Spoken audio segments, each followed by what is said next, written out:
మార్చి 5th Tuesday. ప్రభు స్తోత్రాలు. వాగ్దాన వాక్యము మత్తయి సువార్త 5వ అధ్యాయము 14వ వచనం. Matthew's gospel 5th chapter 14th verse. మీరు లోకమునకు వెలుగై ఉన్నారు. You are the light of the world. తుమ్ జగత్ కి జ్యోతి హో.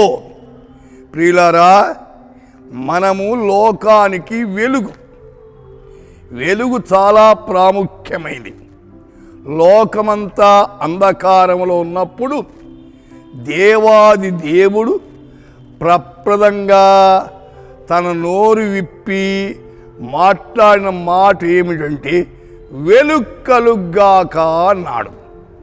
వెంటనే చీకటి లోకము వెలుగుమలమై అయింది. వెలుగు చాలా అవసరమైంది.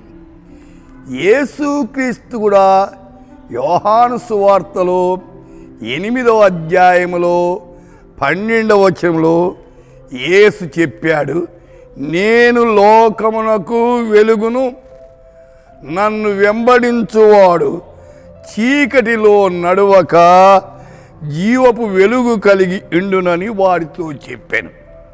యేసయ్య వెలుగు. ఎలాంటి వెలుగు? జీవపు వెలుగు.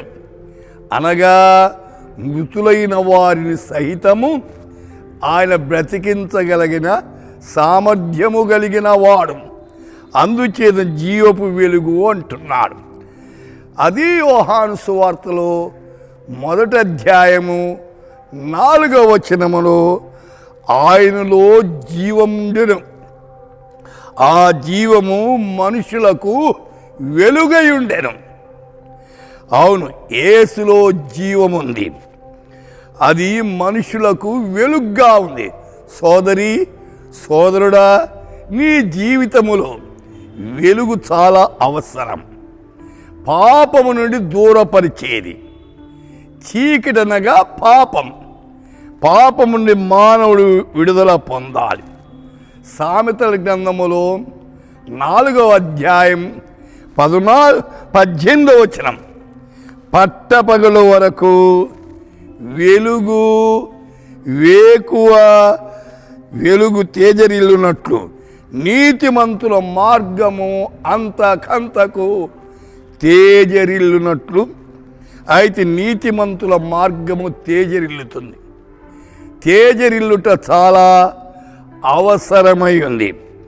2వ సమూయేలు 23వ అధ్యాయం 4వ వచనములో చూసినట్లయితే, ఉదయకాలపు సూర్యోదయ కాంతి వలె ఉండను.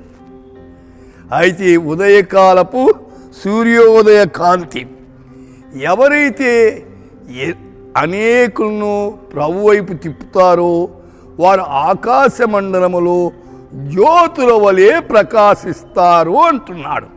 సోదరి, సోదరుడా, వింటున్నటువంటి వాళ్ళ మీరెవరినైనా తిప్పారా యేసయ్య దగ్గరికి? యేసు దగ్గరకు ఇతరులు తిప్పాల. వారు ఆకాశ మండలములో జ్యోతుల వలె ఉంటారు అంటున్నాడు. పౌలు గారు అన్నాడు ఫిలిప్పీలకు రాసిన పత్రికలో 2వ అధ్యాయం 16, లోకమందు జ్యోతుల వలె కనపడాలట. ప్రతి వారు కూడా జ్యోతుల వలె కనపడితే లోకం ఎప్పుడో మార్పుంది.